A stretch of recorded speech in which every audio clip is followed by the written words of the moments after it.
Colonel Harland Sanders dropped out of 7th grade, but using only his wits and perfectionism, he made millions of dollars. It all started when he went bankrupt in the Great Depression. He got into a shootout with competitors and then he made the first modern motel in Kentucky. What strategies did he use? How did he build Kentucky Fried Chicken and make his own company sue him 2 years before his death? This is how Colonel Harland Sanders won at life. Harland Sanders grew up on an old farm in Indiana with his mom and 2 siblings, but they were poor, and when he was 5 years old, his dad died, so his mom spent all her time working in a factory and making dresses and suits to earn money.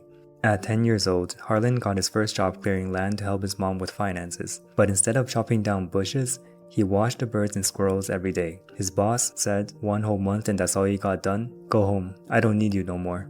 So when he came home, his mom looked at him and said, "What will you ever amount to? You're my oldest son. I got nobody to help me but you, and you won't even work enough so somebody will keep you? I guess I'll never be able to count on you." You should tell the world that there's not a scrap of food in the house, there's not a lump of coal for the fire. So the next summer he got another job as a farmhand. Each day he plowed the fields and he milked the cows who sometimes kicked him. But this time he made a bit more money and he learned how to enjoy hard work. Just when things were getting a bit better, at 12 years old, his mom remarried and he got a stepdad who always kicked him around the house. So his mom packed his clothes in the only suitcase that they had and he moved out. Now alone, he had to make money to raise himself, but he had no skills. So for the next 3 years, he worked on a farm and he dropped out of school because he didn't like algebra. When he got tired of farm work, he became a fare collector. One night, he met an army recruiter who said, "Do you want to join the army? You can see the world and we pay better than your current job." Harland said, "But I just turned 16. The guy goes, "It's okay. Just say you're 21 and they'll take you." So the next day he lied about his age and then they signed him up and shipped him off to Cuba. He carried out his enlistment in Cuba to make sure their elections were held without a problem, and then the army gave him an honorable discharge after 4 months. Without a job, he joined the railroad where he worked as a blacksmith's helper, and soon he was shoveling coals and cleaning engines for steam trains. One day when the fireman didn't show up, Harland said to the engineer, "You don't have a fireman, and since no one else is here to do the job, I'll do it." He was already reading books at night about steam trains, so he knew how to shovel coals to make the engine run fast and smooth. That day he was so good at it, the company let him keep firing for them. While he was working as a fireman, he met Josephine King, and they married after only a few weeks. Soon after, he got into a union. The railroad company fired him for defending a fellow worker and helping him get his job back. He got another fireman job, but he was fired again for fighting with an engineer. Because of this, his wife stopped writing to him, and she gave away all their furniture and took the kids with her to her parents' house. Seeing her come back home, her brother wrote a letter to Harland saying, "You can't even hold down a job. My sister shouldn't have married a no-good like you." Reading this, Harland was so heartbroken that he decided to kidnap his kids. In his autobiography, he said, "It didn't count as kidnapping since they were his own children." He hid in the woods beside Josephine's house, and he waited in the bushes all day. If his kids came out to play, he'd grab them, take them to the train station, and then run away. Harland saw his father-in-law leave and come back. He saw his mother-in-law sit on the porch and then go back in, and he finally realized his kids weren't going to come out and play. So he walked over to the house and he went inside to see his kids. When the family started to get ready to go to a party, he got up to leave, but Josephine asked, "Where are you going?" He said, "I'm going to work for another railroad company far away from here." But she said, "No, it's better that you just stay here with me." So he stayed.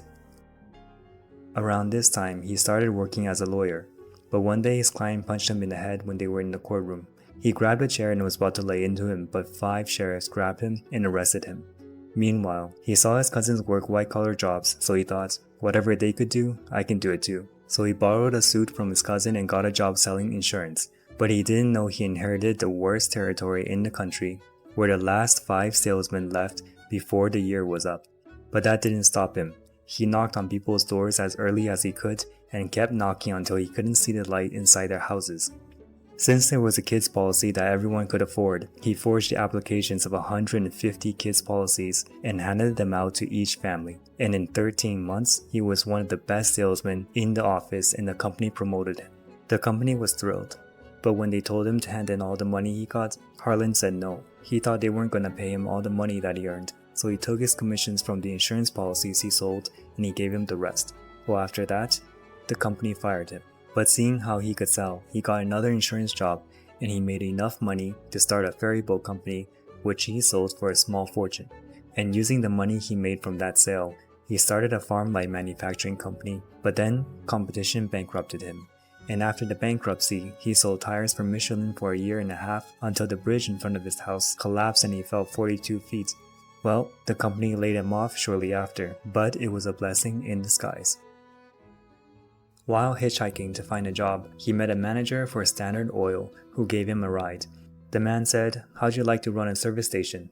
Harland said, "I've never run one, but I could, and I can do anything anyone else can do." So he started running a service station, but on the first day, he sold less than $1 of gas. Now what he didn't know was that the last owner of the station was only interested in building boats. So instead of selling gas for cars, he only sold it for boats. Now the company was tired of this, so they cancelled his lease. But to get revenge, the guy told all his friends that the company was mean and cruel to him because they cancelled his lease. So this way, the locals would never come back. But Harland had a plan. Since most stations didn't open until 7 a.m., Harland opened at 5. He got all of the early bird drivers, and when a driver pulled into his service station, he came out with a bucket of water and splashed it on the windshield. Before the driver got out of the car, Harland was already wiping down the windshield. The driver didn't know what to say since he wasn't used to that kind of treatment before. Harland looked at his tires and said, "I think your back tire is a little flat. If you don't mind, I can check them for you." So Harland checked the tires, and then he cleaned the dust on the floor of the car from all of the mud on their shoes. And then he thanked them when he was done. In those times, a lot of people hated asking for their tires to be checked because they didn't want to ask for free service. But those extra services paid off. In 6 months, he was selling 15,000 gallons of gas a month, which was 3 times more than any other gas station in the state. However, in 1930, the Depression hit. He said, "We just went busted. It was like things was just dying around us. Every day you'd hear about somebody going busted, see some store closed down, and didn't see nobody on the streets but children and men looking for work."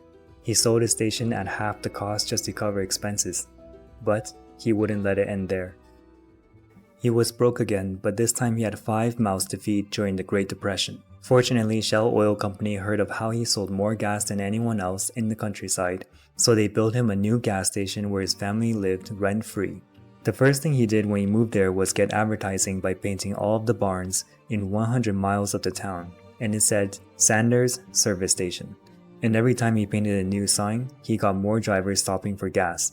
But other gas stations didn't like his signs. In May 1931, a Shell oil manager and supervisor were visiting Harland Sanders at his gas station. As they were talking outside, a boy ran over and said, "Matt's painting over your sign again." Matt Stewart was the owner of another gas station nearby and he didn't like Harland's signs. He thought it took business away from him, so he painted over it. When Harland found out about Matt defacing his sign, Harland went to Matt and told him to his face, "If you do it again, I'll blow your goddamn head off." After Harland told this story to the Shell oil men, they got into a car and drove off to where Matt was. When they arrived, they saw him painting over the sign. Harland and the manager got out of the car and said, "Well, you yellow dog, I see you done it again." Someone pulled a gun, but Matt fired at them 5 times. It hit the manager 3 times near the heart and once in the arm. The supervisor jumped out of the car and started blasting. Matt started to run away down the road. Sources say Harland either picked up the manager's gun or drew his own gun, and then he started shooting too. The supervisor and Harland ran after Matt, but Matt jumped behind a wall. They started to flank him behind the wall. As Harland turned around the wall, Matt started running towards him, so Harland shot him once in the shoulder and the supervisor shot him once in the hip. After Matt fell on the ground, they stood over him with their guns drawn until the police came. The manager didn't survive, but Matt was charged and sentenced for murder. Harland and the supervisor were determined to have acted in self-defense, so they got no jail time. But after 2 years in jail, Matt got out, and one day, he was shot in his shop by a deputy sheriff. And rumor was, the sheriff was paid off by the family of the manager to take revenge on him, but it's never been proven. On top of the gas, he decided to sell food. Harland loved cooking, and when he was 7 years old, he baked like bread and then walked 3 miles to show his mom, who worked in a factory. So, he put the dining room table and 6 chairs in the corner of the station, and then he cooked whatever meat he had and some vegetables and put them in the middle of the table. His family waited a while to see if people bought food, and if they did, he cooked again. After 2 years, he put fried chicken on the menu. At first, he fried it in a pan, but it took 30 minutes and people got tired of waiting and left. He tried to deep fry it, but it was dry, crusty, and uneven. One day, he saw a demo of a pressure cooker, and when they successfully reproduced his chicken the way he liked it, he bought 8 cookers. Then, he experimented with how much fat to use, the right temperature, and the length of time under pressure. And after a few times, he got the right pressure and time. Now he cooked chicken in 7 minutes. During this time, he developed his own seasoning. He knew what seasoning went with sausage, what seasoning went with salad, and if you combine it together, then he got a new one. That's how he found the seasoning for Kentucky Fried Chicken. But one day he got an order for 500 chicken dinners. Since these were all new people, he made one small change. He threw in 2 handfuls of a new spice in the flour, and he knew this was it when customers told him how good it was. Then he decided to expand and build a modern motel next to the restaurant. At that time, people only slept in separate cabins in his area, so he made a soundproofed, air-conditioned, and velvet-carpeted motel. He had the staff walk out to the car when it rained and escort guests under an umbrella to their rooms. 10 minutes later, a waitress brought a free tray of coffee, and the staff never took tips. They said, "No, I thank you. If you didn't stay here, I wouldn't have a job." And at first he estimated 60% occupancy, but for the first 4.5 years, he never had one empty room. His attention to detail and dedication paid off, and in 1939, Duncan Hines included Harland's motel in Adventures in Good Eating, and he said it was a luxurious motel. Business was going so well, he built a second motel in Asheville. Then a fire burned down his first motel, but he rebuilt it even bigger. During this time, his son died due to blood poisoning, and in his memoir he said, if they had penicillin in those days, then he probably would have lived. As the USA entered World War II in 1941, people started to ration gas and tourism stopped. Without tourists and vacationers, Harland had to close his second motel, but he was still doing well financially with the first one. And in 1947, he divorced Josephine after living with her unhappily for many years. 2 years later, he married his second wife named Claudia, and then he started calling himself Colonel Harland Sanders, after Governor Lawrence Weatherby gave him a second Kentucky Colonel title for his contributions to Kentucky's cuisine. But a storm was coming. Around 1952, he met another restaurant owner named Pete Harmon at a restaurant course. This was perfect because a year before he met Pete, Harland heard rumors that the highway exit in front of his restaurant might be moved away, which meant he could lose his retirement fund overnight. So he got an idea to test out a few guinea pig franchises in case things went south. And that opportunity came along when Pete offered the Colonel to stay at his house. On August 3rd, the Colonel visited Pete for a few days, and on the last night of his visit, he asked to cook for him. He said, "Pete, instead of taking me out, I want you to taste this fried chicken of mine. Let me fry my chicken for you. We'll have your head waitress, your manager, your wife, anybody else in, and let's let them try my chicken too." Pete said, "Sure, if you want to." Pete bought chickens from his brother's grocery store. Pete's wife showed him the spices she had, and then Pete borrowed a pressure cooker from an aunt. Harland prepared the pressure cooker and made the secret 11 herbs and spices, and once that's done, he fried the chicken. Pete didn't really expect a lot because he never served chicken once in his 20 years of business. When he was making mashed potatoes and gravy, Pete came into the kitchen and said, "What are you doing now?" The Colonel told him, "I'm making gravy and the gravy is so good, you can just throw out the chicken and have the gravy by itself." He filled their plates with chicken, mashed potatoes, and gravy. And once they started eating the chicken, Pete and his wife looked at each other and nodded. But he didn't say whether or not he was interested in selling chicken in his restaurant. So the next day he left for his flight in San Francisco. 2 weeks later, the Colonel came back from Australia, and he took a bus to see Pete again. But when he arrived at his restaurant, he saw the biggest sign he ever saw. A 7-foot sign in the front window of his restaurant and the words, "Kentucky Fried Chicken, something new, something different." Pete Harmon became the first franchisee. Sanders wrote, "Then we got together in agreement. I let him have the whole state of Utah. During his 5th year, he did $3.5 million in business. That's $3.5 million up from $160,000. And 75% of that increase was done with the help of Kentucky Fried Chicken." Soon after, in June 1953, he got a call from a real estate agent saying, I'm authorized to make you an offer for $164,000 for your Corbin Motel and restaurant. But Harland said, my place is not for sale. The next day the agent called again. He said, my parties are still interested in your place. I'd like to come down and discuss the matter with you and see what we can work out. But he said, save your time and mine, I'm not selling at any price. 6 months after the offer, surveyors moved the highway turnoff away from his corner, and 50% of the people who used to stop at his corner now passed it. In an instant, he saw his motel and restaurant become half empty. The next year, in 1954, the government announced it was going to rebuild the highway so traffic bypassed his city completely. This meant he was going to lose all his business. He tried to sell his motel and restaurant, but no one wanted it, so he auctioned it off in March 1956 for $75,000, less than half of what he was offered a year ago. It was just enough to cover taxes and outstanding bills. Winter 1956. Harland was now 66 with no savings, and he only had a social security check of $105 a month. By now he had around 6 guinea pig franchises, but he was getting older, so it was his last chance to rebuild. He put a can of flour, spices, chicken, and pressure cookers in the back of his car, and Pete gave him a heavy wool blanket for him to sleep at night in his car. He drove around Ohio and Indiana using his social security to buy gas. Claudia was driving around with him at first, but then she stayed at the company headquarters in Shelbyville to pack up spices and ship them to their guinea pig franchises. At night, he parked at the edge of town to avoid being seen and to save money for equipment. During the day, he walked into restaurants and said, I think your chicken isn't as good as it should be, and I have a better way to cook it. Can I cook for your staff after lunch break or after closing? But people said, I don't think chicken will ever be a big item on the menu, and I don't want to talk to you. But when they said yes, he cooked a free meal for himself and the staff.